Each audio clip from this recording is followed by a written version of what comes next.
பொதுவாக இந்த புயலினுடைய நகர்வை பொறுத்தவரையில் தற்சமயம் வடக்கு வடமேற்கு திசை நோக்கி நகர்ந்து வருகின்றது. அநேகமாக தமிழகத்தில், குறிப்பாக வட தமிழகத்தில் கரையை கடக்கும் எதிர்பார்க்கப்படுகின்றது. ஆனாலும் ஒரு குறிப்பிடத்தக்க விடயம் என்னவென்றால், இலங்கையினுடைய நிலப்பகுதிகளுக்குள்ளாக வருகின்ற போது இந்த புயல் சற்று வலு குறைந்த புயலாகவே காணப்பட்டது. பொதுவாக ஒரு புயலினுடைய இயக்கத்திற்கு அதற்கு தேவைப்படுகின்ற சக்தி மறைவெப்ப சக்தி என்று அழைக்கப்படும்.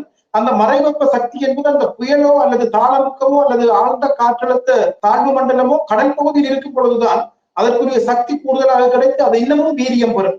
ஆகவே இலங்கை பொறுத்தவரை நிலப்பகுதியினூடாக வந்தமையால் பெருமளவுக்கு காற்று பாதிப்பு குறைவாக இருந்திருக்கின்றது. ஆனால் மிக கனமழையை தந்திருக்கின்றது. ஆனால் தற்பொழுது இது கடல் பகுதிக்குள்ளால் நுழைந்து தமிழக கரையை நோக்கி வருகும் என்பதால் இது இன்னமும் தீவிரம் பெற்று வரும் என்றே கணிக்க முடிகின்றது. ஏனெனில் இது கடற்பகுதிக்கு வருகின்ற பொழுது கடற்பகுதியில் அதுக்கு கிடைக்கின்ற சக்தியை பெற்றுக்கொண்டு அது இன்னமும் தீவிரமாகி கரையை கடக்கும் எதிர்பார்க்கின்றது. அநேகமாக இன்று தமிழகத்தினுடைய டெல்டா மாவட்டங்கள் மற்றும் தென் தமிழகத்தினுடைய பல்வேறு பகுதிகளிலும் கனமழை பதிவாகுவதற்கான வாய்ப்புகள் காணப்படுகின்றது.